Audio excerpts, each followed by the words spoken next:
exactly just how we find what sharps are going to be in what keys. So, when you do a scale, let's take G for example. We want to be able to create that half step motion between the 7th tone of the scale and the 8th tone. So when we're in G, this being the 8th tone, we need a half step. We need a half step in a major key. So the easiest thing to do is to just raise the 7th in the circle of fifths. And then, so G just has one sharp, F sharp.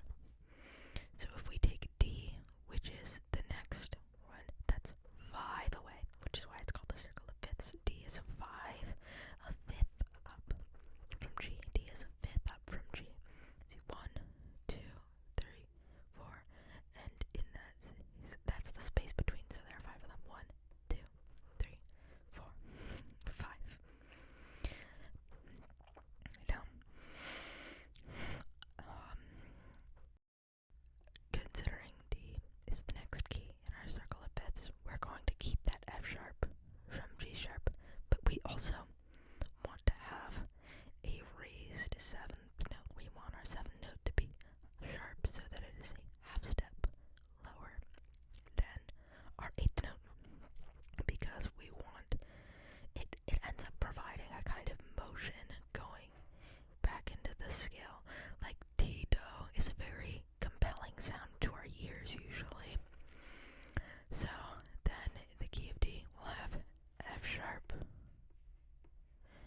is E flat. So E flat and B flat are your two flats. And if this gets to be too much to remember, the first four flats in the order spell out the word bead. Excuse me. B-E-A-D spells bead. Bead are our first four flats, and then, so, in theory, oh my goodness, for B, there's also a hypothetical F flat, but nobody is using C flat as a key, and if they are, that's a little bit evil, and I don't enjoy that. But if you need to know, the other orbit to the order of flats is G, C, F, which if you grew up in the American school system, like I did, I don't know about everywhere else, and America's a big place, so maybe everyone didn't do it, but in math, there is such a thing called the greatest common factor, and I won't get into that, but if you can remember GCF, greatest common factor, it's bead, greatest common factor is the order of flats, and for the order of sharps, there is again another hypothetical thing, but it's less common to use C sharp, although I like C sharp. And there's a mnemonic for this one. It's fat cats go down alleys eating birds, which I think is a silly one, and I suppose they do, but you can make up your own mnemonic. That's just the most common one I've heard. But the thing that you'll find interesting about this is that the order of flats and sharps are the exact same thing on the circle of fifths, just reversed from one another. So the last flat in the order of flats is F flat, and the first sharp in the order of sharps is F sharp. Second to last is C flat, and the first order of sharp is G sharp. So these, see, if you see our bead, B-E-A-D, G, C, F, are exactly the same. They're just backwards from each other. And the thing about the circle of fifths is that it allows you to see some of the connections between key signatures that exist in the world, like the way in which we add a flat or subtract a sharp going up. Oh my goodness, I said that backwards. The way that we add a sharp or subtract a flat by going around the circle. And it can be nice to see. And the way that those keys are related, it's more of a tool than anything else, the way I use it. But some people use it very frequently in like jazz and such, I suppose, to work their way around key signatures and all things like that. So that's kind of fun. That's how the circle of fifths works, and then we're going to do some practice with it. This is from my Theory 1 textbook, A Concise Introduction to Tonal Harmony. It's a pretty popular book for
these are major keys. We won't get into minors today, but we can another time. Now this, once again, up a half step from the last sharp. This is G sharp, so it goes up to A. So this is the key of A major. This is the bass clef, which I didn't teach how to read yet, but the key signatures are similar regardless of what clef you're in. So this is, we need second to last flat. This is a B flat, our first flat in the series. So since second to last flat names the key, this B flat is the name of our key. Okay, once again, up a half step from the last sharp. This is a D sharp. So up one half step from D sharp is the key of E. So this is going to be E major. We've got three more. Now, second to last flat names the key. Second to last flat names the key. So this is an A flat. So that's the key of A flat. This, with its two sharps, up half step from the last sharp, that's a C in bass clef. So it's going to be the key of D. Now this one is a pain in the bum because there's so many of them. And if you are a musician who plays and reads sheet music, you will know that having this many flats is not fun. Not fun for anyone, really.